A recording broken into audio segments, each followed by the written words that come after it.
오늘은 구약성경 사무엘하 20장입니다. 구약성경 498페이지를 찾아주시기 바랍니다. 구약성경 사무엘하 20장 말씀이 되겠습니다. 사무엘 20장에는 세바의 반란과 그 진압 과정의 내용이 소개되고 있습니다. 우리가 앞장에서도 살펴봤듯이 유다는 자신이 예루살렘 성으로 돌아오는 일에 자신을 지지하지 않던 유다의 지지를 얻어내고자 그들이 주도적으로 다윗의 황궁을 돕는 일에 앞장서게 만듭니다. 그래서 이 유다 지파와 나머지 이스라엘 지파들 간의 갈등을 야기시키게 되죠. 그 결과로 세바라고 하는 사람이 다윗을 대적하여 반란을 일으킵니다. 아직 예루살렘으로 완전히 돌아오지도 않았는데 그런 문제가 발생하는 겁니다. 우리 다 같이 20장 1절부터 26절까지 다 같이 읽도록 합니다. 마침 거기에 불량배 하나가 있으니 그의 이름은 세바인데 베냐민 사람 비그리의 아들이었더라. 그가 나팔을 불며 이르되 우리는 다윗과 나눌 분깃이 없으며 이새의 아들에게서 왕 받을 유산이 우리에게 없도다. 이스라엘아 각각 장막으로 돌아가라 하며 이에 온 이스라엘 사람들이 다윗 따르기를 그치고 올라가 비그리의 아들 세바를 따르나 유다 사람들은 그들의 왕과 합하여 요단에서 예루살렘까지 따르니라. 다윗이 예루살렘 본궁에 이르러 전에 머물러 왕궁을 지키게 한 후 후궁 10명을 잡아 별실에 가두고 먹을 것만 주고 그들에게 관계하지 아니하니 그들이 죽는 날까지 갇혀서 쇳과부가 지내리라. 왕이 아마사에게 이르되 너는 나를 위하여 3일 내로 유다 사람을 큰 소리로 불러 모으고 너도 여기 있으라 하니라. 아마사가 유다 사람을 모으러 가더니 왕이 정한 길에 지체된지라. 다윗이 이에 아비새에게 이르되 이제 비그리 아들 세바가 압살롬보다 우리를 더 헤아리니 너는 내 주의 부하들을 데리고 그의 뒤를 쫓아가라. 그가 견고한 성읍에서 들어가 우리들을 피할까 염려하노라 하며 요압을 따르는 자들과 그렛 사람들과 블레셋 사람들과 모든 용사들이 다 아비새를 따라 비그리 아들 세바를 뒤쫓으려고 예루살렘에서 나와 기브온 큰 바위 곁에 이르매 아마사가 맞으러 오니 그때 요압이 군복을 입고 띠를 띠고 칼집에 꽂은 칼을 허리에 맸는데 그가 나아갈 때 칼이 빠져 떨어졌더라. 요압이 아마사에게 이르되 내 형은 평안하냐 하며 오른손으로 아마사의 수염을 잡고 그와 입을 맞추려는 체하매 아마사가 요압의 손에는 칼은 쥐하지 아니한지라. 요압이 칼로 그의 배를 찌르매 그의 창자가 땅에 쏟아지니 그를 다 치지 아니하여도 죽으니라. 요압과 그의 동생 아비새가 비그리 아들 세바를 뒤쫓을 때 요압의 청년 중 하나가 아마사 곁에 서서 이르되 요압을 좋아하는 자가 누구이며 요압을 따라 다윗을 위하는 자가 누구냐 하니 아마사가 길 가운데 피 속에 놓여 있는지라. 그 청년이 모든 백성이 서 있는 것을 보고 아마사를 큰 길에서부터 밭으로 옮겼으나 거기에 이르는 자도 다 멈추어서 는 것을 보고 옷을 그 위에 덮으니라. 아마사를 큰 길에서 옮겨가며 사람들이 다 요압을 따라 비그리 아들 세바를 뒤쫓아가니라. 세바가 이스라엘 모든 지파 가운데 두루 다녀서 아벨과 벳마아가와 베리몬 땅에 이르니 그 무리도 다 모여 그를 따르더라. 이에 그들이 벳마아가 아벨로 가서 세바를 애우고 그 성읍을 향한 지역 언덕 위에 토성을 쌓고 요압과 함께한 모든 백성이 성벽을 쳐서 헐고자 하더니 그 성읍에 지혜로운 여인 한 사람이 외쳐 이르되 들을지어다 청하건대 너희는 요압에게 이르기를 이리로 가까이 오라 내가 네게 말하려 하노라 한다 하라. 요압이 그 여인에게 가까이 가니 여인이 이르되 당신이 요압이나이까 하니 대답하되 그러하다 하니라. 여인이 그에게 이르되 여종의 말을 들으소서 하니 대답하되 내가 들으리라 하니라. 여인이 말하여 이르되 옛사람들이 흔히 말하기를 아벨에게 가서 물을 것이라 하고 그 일을 끝내었나이다. 나는 이스라엘의 화평하고 충성된 자 중 하나이거늘 당신이 이스라엘 가운데 어머니 같은 성을 멸하고자 하시는도다. 어찌하여 당신이 여호와의 기업을 삼키고자 하시나이까 하니 요압이 대답하여 이르되 결단코 그렇지 아니하다. 삼키거나 멸하거나 하려 함이 아니니 그 일이 그러한 것이 아니니라. 에브라임 산지 사람 비그리 아들 그의 이름을 세바라는 자가 손을 들어 왕 다윗을 대적하였나니 너희가 그만 내주면 내가 이 성벽에서 떠나가리라 하니라. 여인이 요압에게 이르되 그의 머리를 성벽에서 당신에게 내어 던지리라 하고 이에 여인이 그의 지혜를 가지고 모든 백성에게 나아가매 그들이 비그리의 아들 세바의 머리를 베어 요압에게 던진지라.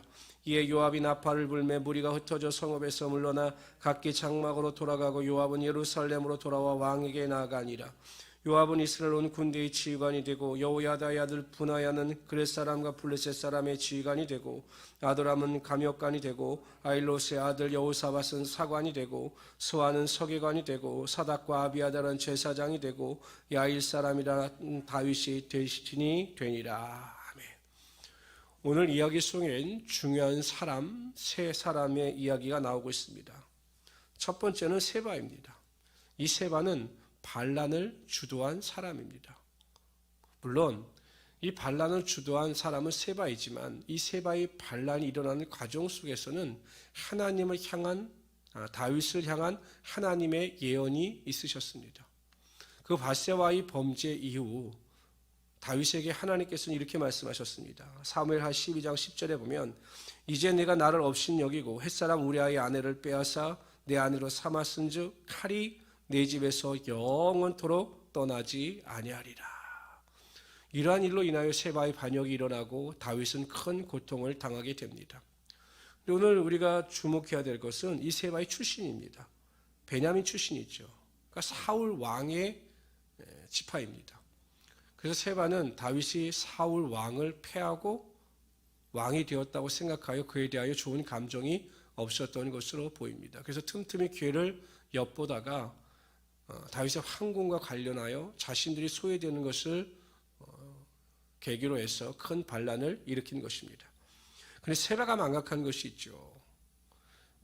다윗이 사울을 패하고 다윗 스스로 왕이 된 것이 아니라 하나님께서 다윗을 왕으로 세워주신 것입니다. 그러므로 다윗의 배후에는 하나님이 계시고 다윗과 함께하여 주시는 거죠. 그래서 결코 세바의 반란은 성공할 수 없고 세바는 다윗을 내쫓을 수가 없었던 것입니다. 성도 여러분, 우리가 이 세상을 살아갈 때마다 꼭 기억해야 할 것은 우리는 하나님께 속한 자이기 때문에 또한 하나님의 소유이기 때문에 하나님께서 항상 우리와 함께하여 주셔서 어떠한 문제나 고난으로부터 또한 어떠한 사람의 핍박으로부터 반드시 우리를 지키며 보호하시고 우리를 승리케 하여 주신다는 사실입니다. 그래서 무슨 일이든지 어떠한 환경이든지 낙심하거나 뒤로 물러가지 마시고 담대함을 가지고 하나님의 도우심과 하나님의 인도하심을 쫓아 넉넉히 이기며 살아갈 수 있는 우리 성도들이 되시기를 주님의 이름으로 축원합니다. 두 번째는 요압입니다.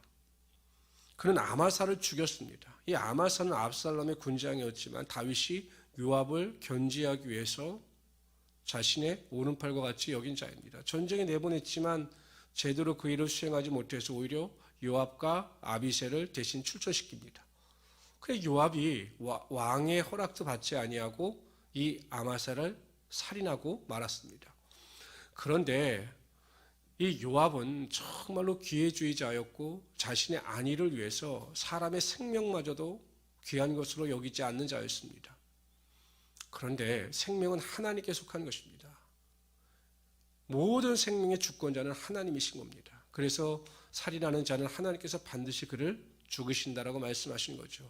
그러니까 요압은 자신의 욕심을 채우기 위해서 하나님의 말씀과 하나님의 계명에 순종하지 아니하고 자신의 뜻과 생각대로 행했던 것입니다. 결국 나중에 솔로몬 왕 때의 요압은 죽임을 당하게 됩니다. 승승장구하는 것 같지만 결국 반드시 그 죄에 대해서 하나님께서 그 책임을 물으신 것입니다. 우리가 이 세상을 살아갈 때 항상 인정해야 될 것은 하나님의 주권입니다. 이 세상을 하나님께서 인도하시고 뿐만 아니라 우리 인생을 하나님께서 인도하여 가시기 때문에 내 생각대로 내 만족과 내 안위를 위해서 살아갈 것이 아니라 하나님의 뜻에 철저히 순종하면서 살아갈 수 있는 우리 성도들이 될 수 있어야 합니다. 그러면 하나님께서 여러분의 삶을 책임져 주시고 여러분의 삶에 하나님의 은혜가 반드시 임하게 하여 주실 것입니다. 세 번째는 이 아벨성의 무명의 여인입니다. 그런데 성경은 이 여인을 지혜로운 사람이다 이렇게 설명을 합니다. 왜냐하면 성이 위기에 처했을 때 이 성이 완전히 무너질 위기에 처했을 때 세바가 이제 아벨성으로 도피했기 때문에 이 성이 위기에 처한 것입니다. 요압을 찾아가 요압을 불러서 이야기를 합니다. 우리가 세바를 당신에게 내어줄 테니 그를 죽여서 그의 목을 당신에게 던질 테니 우리의 성을 위기에서 구해달라라고 제안을 합니다. 요압이 그 제안을 받아들이죠. 그래서 그 성을 공격하지 않습니다. 그래서 이 여인이 그 아벨성의 사람들과 협의를 하여 세바를 죽이고 그의 시신의 일부를 요압에게 던져 주었습니다. 그래서 이 성이 위기에서 건짐을 받게 되는 것입니다. 성경은 이 여인을 지혜로운 여인이다 이렇게 이야기를 합니다. 이름을 밝히지 않고 지혜로운 여인이다. 지혜로운 한 여인으로 인하여 그 아벨성이 위기에서부터 벗어나게 되었습니다. 가정이나 교회에서 지혜로운 한 사람이 있으면 그 지혜를 통해서 가정이나 교회가 축복을 받고 그 한 사람을 통해서 하나님의 영광과 하나님의 능력이 나타나게 되는 것입니다. 여러분, 우리가 가정을 위해서 한 사람이 바로 서서 믿음으로 기도하고 하나님의 긍휼하심을 구하게 되면 하나님께서 지혜를 주시고 능력도 주시고 은혜도 주셔서 가정을 살리시는 하나님의 은혜가 반드시 임하게 되는 것입니다. 교회도 마찬가지입니다. 하나님 안에서 참된 지혜를 가지고 하나님을 영화롭게 하는 자들이 많은 교회일수록 하나님께서 그 교회를 통해서 하나님의 은혜와 축복이 임하게 하여 주시는 거죠. 우리 모든 성도님들은 성령의 충만함과 능력을 통해서 거룩한 지혜를 가지고 믿음을 가지고 이 완악한 세상, 이 죄악된 세상을 이기며 살아갈 수 있는 우리 성도들이 되시기를 주님의 이름으로 축원합니다. 기도합시다. 가슴에 손 얹고 기도하시고 아픈 곳이 있으신 분은